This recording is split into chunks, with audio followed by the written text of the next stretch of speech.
আসসালামু আলাইকুম। আপনারা সবাই কেমন আছেন? আশা করি ভালো আছেন। যে যেখানে আছেন সুস্থ আছেন। আলহামদুলিল্লাহ, আপনাদের দোয়া আল্লাহ তাআলার অশেষ রহমতে আমিও বাড়িতে ভালো আছি এবং সুস্থ আছি। তো প্রতিদিনের মতো চলে আসছে আবারও নতুন ভিডিও নিয়ে। তো আপনাদের ভাইয়া হলো সকালে বাজার করে নিয়ে আসছে। তো এখন তো প্রায় 12:30টার মতো বাজে। তো সে তো ভাড়াতে গেল, তো না রাঁধলেই না। তো দেখেন একটা বেগুন নিয়ে আসছি এত বড়। তো আমার মনে হয় 3টা বেগুন দিয়ে হইল 1 কেজি। তো দেখি এখন একটু তরকারি রান্না করব। একটু আলু বেগুন আর যে এর মধ্যে আছে হলো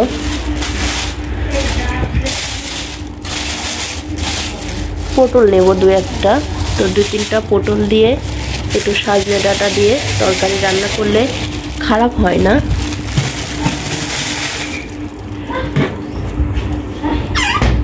তো এই যে এখানে নিয়ে নিছি। আর এখানে যে এই ডাটাগুলো দেখতে পাচ্ছেন, তো এগুলো হলো দিয়েছে আসিফের শ্বশুর বাড়ি থেকে। তো নতুন বিয়ার ডাটা, নতুন বিয়াই বাড়ির ডাটা আর কি। তো এটাই আজকে তরকারি রান্না করব।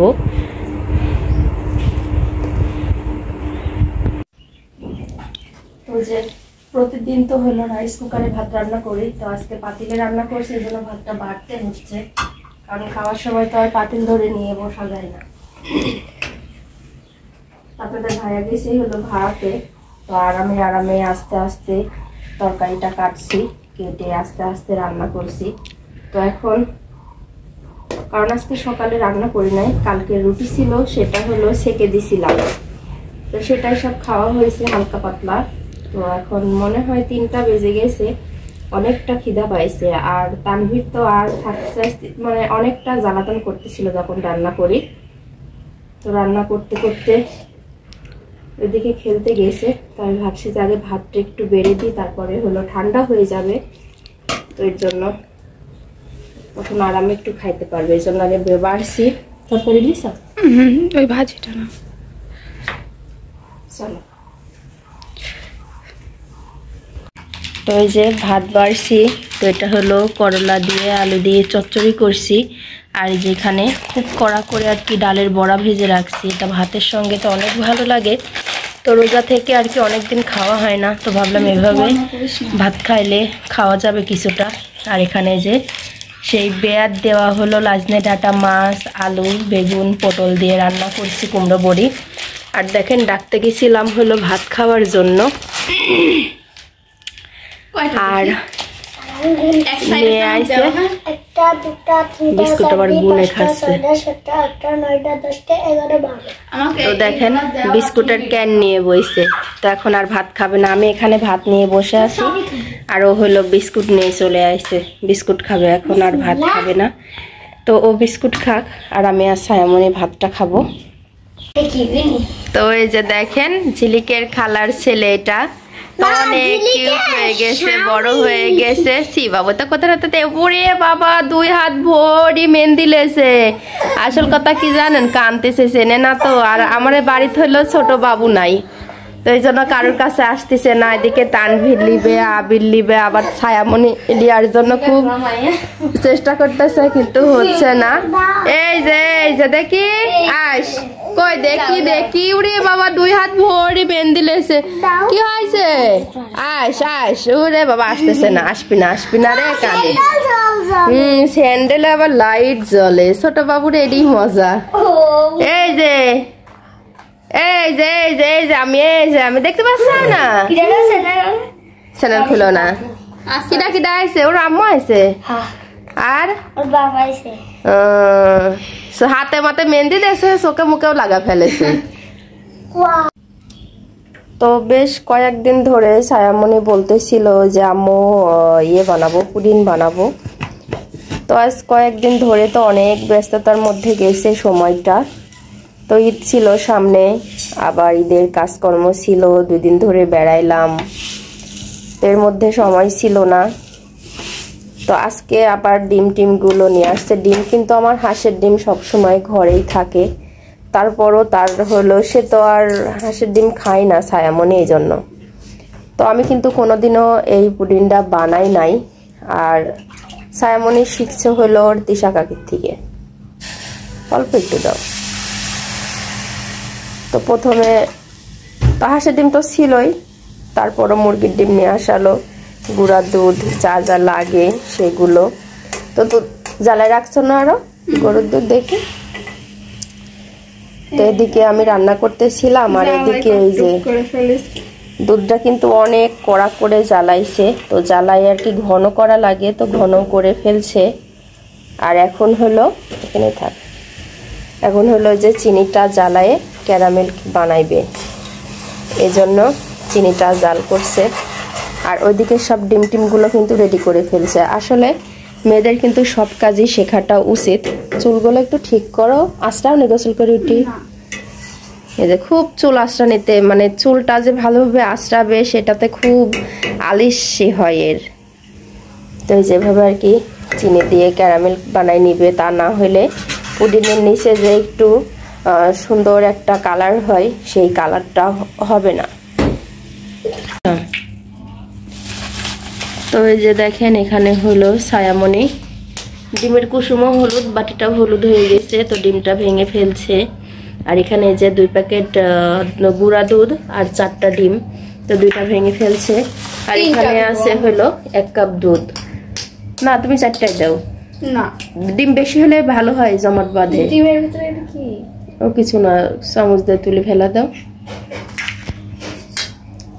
তো এই যে সবকিছু পরিমাণ মতো নিয়ে নিচ্ছে। এখন এটা ভালোভাবে আর কি গোলাবে। এটা ভাত কম খায়, তো এই জন্য গায়ে বল শক্তি খুবই কম। চিনিটা তুমি কাপ দিয়েই মাপিলিতে, ওই পাশে চিনির বয়াম ধুয়ে ঢালতেছে। ঠিক আছে, এটা দিলাম। মিষ্টি একটু বেশি হলে বেশি ভালো হয়। এইটা ঠিক আছে, আচ্ছা পরে দেখছি আবার। তো এই যে চিনিটা দিয়ে দিল।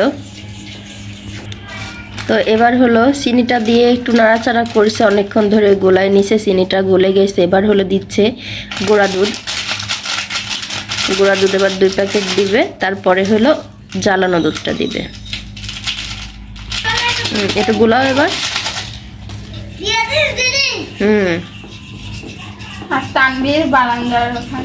গাজর কাটতেছে, গাজর। তো এটাও ভালোভাবে গুঁড়া দুধটা দিয়ে ভালোভাবে মিশাবে।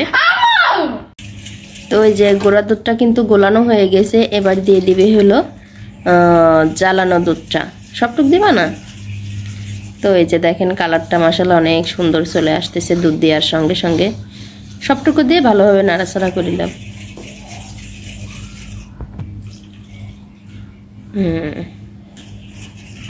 আসলে এটা আবার মাপ মতো না হলে কিন্তু জিনিসটা ভালো হবে না।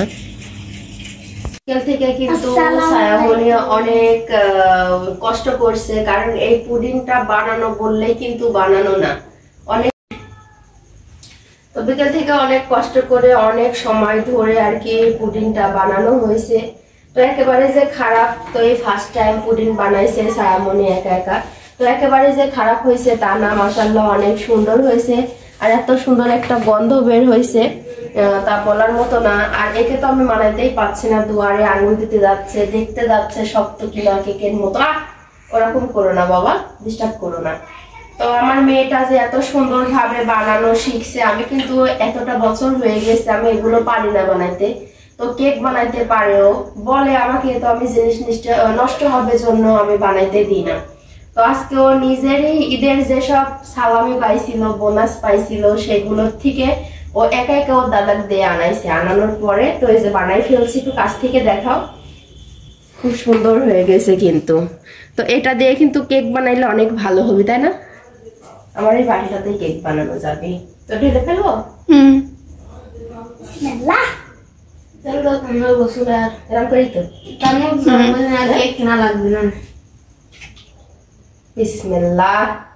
একটু বাড়ি দাও, পরে আগে পড়ে গেছে, অনেক শব্দ হয়েছে। মাশাআল্লাহ মাশাআল্লাহ অনেক সুন্দর হয়েছে, কালারটাও জাস্ট ওয়াও হয়েছে, খুব সুন্দর হয়েছে। গন্ধটা অনেক সুন্দর বাড়াইনি? আগে কাটো না, চাকু মাকুন আর কি রেডি করছে। আচ্ছা দেখি আমি দিই। ওই যে কেমন টেস্ট হয়েছে প্রথমে আগে তানভীর দেখবে। ওই আমি এটা ঢাইলি দাও এই গোল্ডেন ক্যারামেল। তো আমি মানে আমি বুঝতাম না যে এই কালারটা কিভাবে করে। এর আগে একবার যখন ছোট ছিল তখন হলো ডিম দিয়ে আর এই যে আর কি ছোট্ট একটা বাটিতে কেক বানাই দিয়েছিলাম, তো সাদা হয়েছিল। তো আমি জানতাম না তো যে এইভাবে দেয় এটা। না এটা শুধু পুডিনের তাই দেয়, কেকের তাই দেয় না। কেকটা এমন কালার কি কিভাবে নিচে একাই পুরি হয়। আচ্ছা দিও না এটি সাইডে কাটো একটু কেটে আগে তানভীরকে খাওয়াই, আবিরকে খাওয়াই। কাটো কেকের মতো কে বলেছে অনেক সুন্দর হয়েছে। দাঁড়াও দাঁড়াও,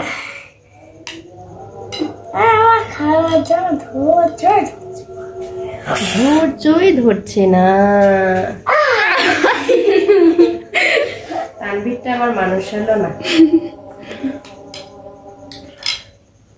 বিছানায় ফেলাচ্ছে রস। আবির ফেলা ফেলা। তবে একটু আমি খাই আগে, তারপরে এমনই খাবে।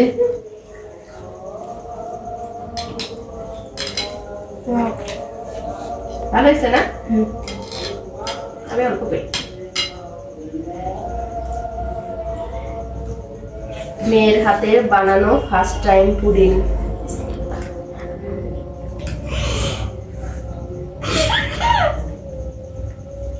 তানভীর আর মানুষ হইলি না, মিষ্টিটা অনেক বেশি হয়ে গেছে। থাক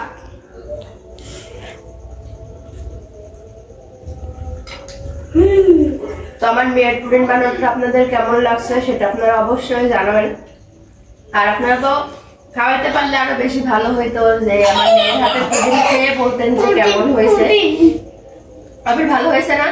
অনেক ভালো হয়েছে। তো অনেক সময় দেখা যায় যে পুডিংয়ে একটা ডিমের আষ্টে গন্ধ থাকে, তো সেই গন্ধটাও নাই। দেবো বাবা, এই যে খাদক একটা, তো আর মানবে না। তো যাই হোক এখন সবাইকে দিব আর খাবে। আজকের মতো ব্লগটা এই পর্যন্তই, আবার কালকে চলে আসবো কোনো নতুন ব্লগ নিয়ে। আজকের মতো এই পর্যন্তই, সবাই আল্লাহ হাফেজ দাও। তো আমি আল্লাহ হাফেজ দাও। আল্লাহ হাফেজ।